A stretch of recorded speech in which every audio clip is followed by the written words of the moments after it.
I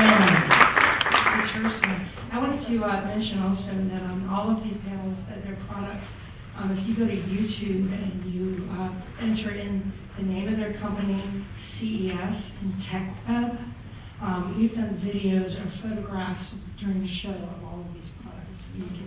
You can see David Berlin actually dropping that thing in a glass of water, and it kind of bobs to the top. It's worth looking at. Next up, we have, oh God, your name is awful. It's like the most, Dallin Doherty from Dublin. Not really. Dallin joins us from Ant Wireless. Your 7 minutes begins now. Thank you. Yeah, can we do that? Before I talk too much about technology, because that's what we do, really I'd like to talk to you a little bit about why the technology, what would it be used for. Ultimately, in general, people want to be healthy, people want to be fit, nobody wants to be ill or sick. And but there's a trick to it. Being healthy and staying healthy is kind of hard. It requires effort. It's not something that's just easy to happen. And so whatever it is that's going to take time out of our busy lives to do that has to be really simple and has to just work.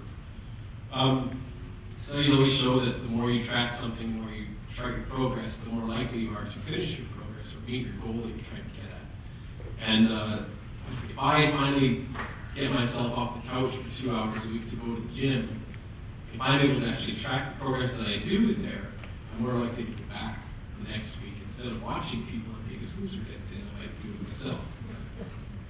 So the reasons behind that is kind of obvious, I hope, as to why we want to get healthy. And so what we've done with the Ant Plus technologies, we've made really low power devices, well actually really low power radios that enable other people's devices and help you get healthy. Things like heart rate monitors, pedometers, lots of different devices that are out there. So really what we're trying to do, if you can give me the next slide, is to help people to live smarter. I think that's what that says. Is really what our goal is. By using technology that's available, things that are easy to use, we're going to try and help everyone get to where they want to be. Essentially, when you see that brand up there, you'll know that products that use that brand are interoperable with other products.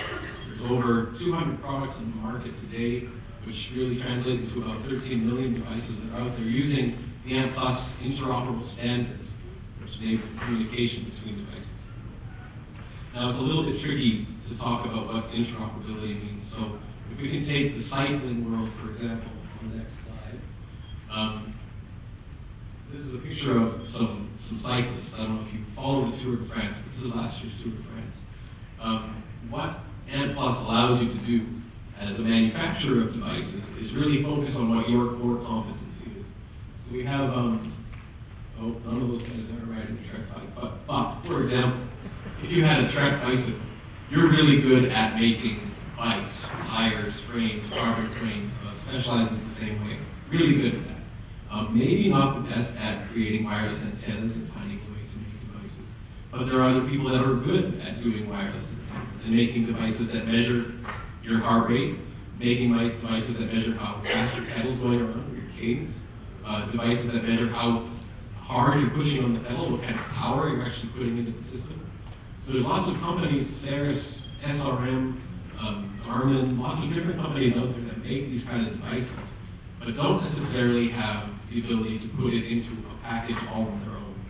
That would take a lot of effort. But what Ant Plus does is makes it possible to do that.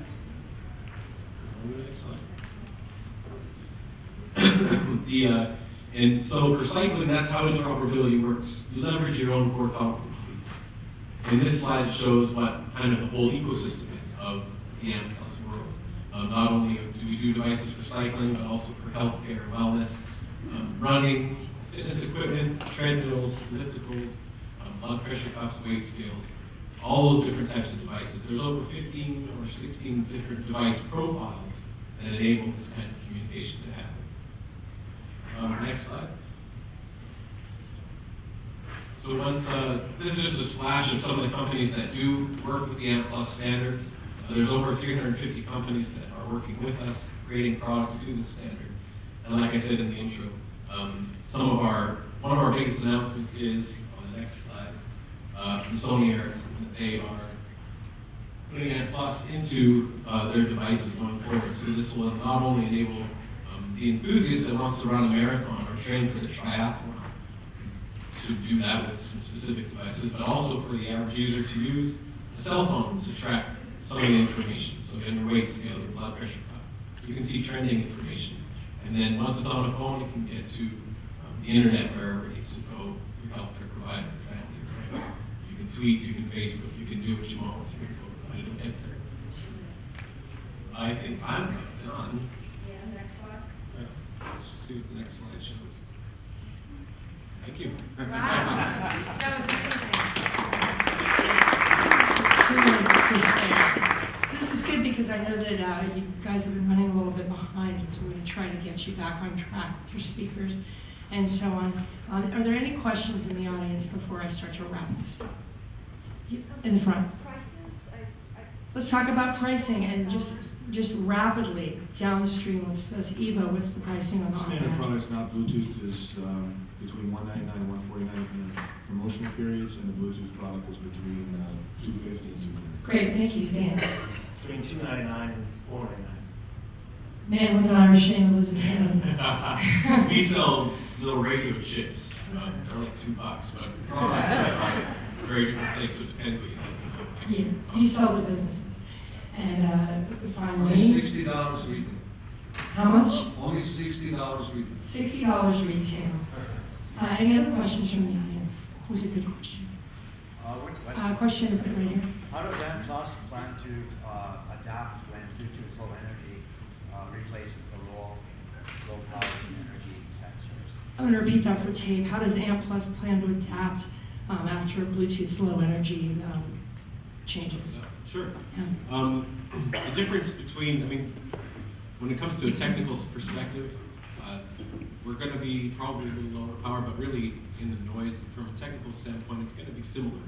I think Ant Plus is going to be a little more flexible topology-wise, but again, similar. The difference really between what Ant Plus is going to provide and Bluetooth Low Energy is our existing ecosystem of devices that already exists. So that's why someone like Sony Ericsson today has decided to go with Ant Plus, because being able to turn that on in their phone gives them an automatic access to the 13 million plus devices that exist today.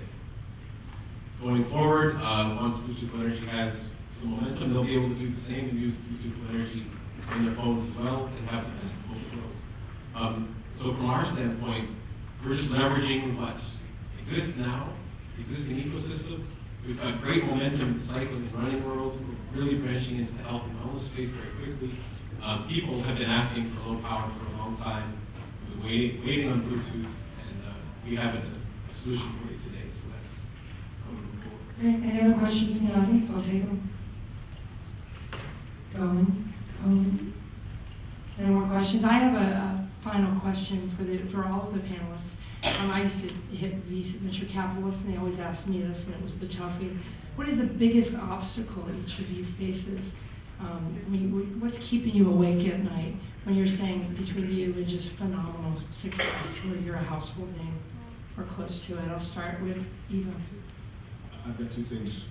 One thing is getting awareness out there. We have a lot of people who, when they have finally a product, they love it and they talk to everybody about it. More than 40% of our sales are through word of mouth at the cities. So we've been expanding the line. We've just launched, 10 days ago, we just went into Jenny Craig's. It's part of the premium programs. We just went into Costco stores 3 days ago, and we continue to try to figure out other ways to put it into the mass market. So your challenge is to get people to remember the name body media. That's one, and I think the other thing is that Might want to change the name so it's more memorable.